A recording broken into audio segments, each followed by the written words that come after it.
સુરતના લસકાણા વિસ્તારમાંથી મૈત્રી કરારમાં રહેતી યુવતીને તેના પરિવારજનો બળજબરીથી કારમાં બેસાડી લઈ ગઈ હોવાનો આક્ષેપ કરાયો છે.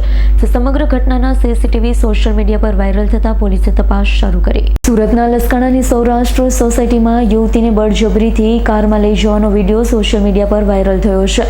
વિડીયોમાં યુવતીને વાળ પકડી ઢસડાવવામાં આવ્યું હોવાનું જણાવ્યું છે. જબરજસ્તી કારમાં બેસાડવામાં આવી રહી હોવાનું દેખાઈ રહ્યું છે. મળતી માહિતી મુજબ યુવતી અને યુવક શાળા કાળથી એકબીજાના પ્રેમમાં હતા. 23 જૂનના રોજ બંનેએ મૈત્રી કરાર કર્યો. ત્યારબાદ બંનેએ લસકાણા પોલીસ સ્ટેશનમાં સાથે રહેવાની ઈચ્છા દર્શાવતું નિવેદન પણ આપ્યું. તો એવો પણ આક્ષેપ કરાયો છે કે 17 જુલાઈના રોજ યુવતીના મામા, ભાઈ સહિત 10થી વધુ લોકો ઘરમાં ઘૂસી આવ્યા. જોકે યુવતીએ તેમની સાથે જવાની ના પાડતા તેને બળજબરીથી ખેંચી કારમાં લઈ જવામાં આવી હતી. યુવતીને બચાવવાનો પ્રયાસ કરનાર યુવક અને તેની માતા પર હુમલો કરવામાં આવ્યો હોવાનો આક્ષેપ કરાયો છે. હાલ તો સમગ્ર ઘટનાને લઈ પીડિત યુવકે લસકાણા પોલીસ સ્ટેશનમાં લેખિત અરજી આપી. વાયરલ થયેલા સીસીટીવીના આધારે લસકાણા પોલીસે સમગ્ર મામલે વધુ તપાસ હાથ ધરી છે.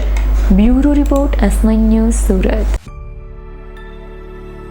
અમારી તમામ માહિતીથી અપડેટ રહેવા માટે જોડાયેલા રહો S9 ન્યૂઝ સાથે.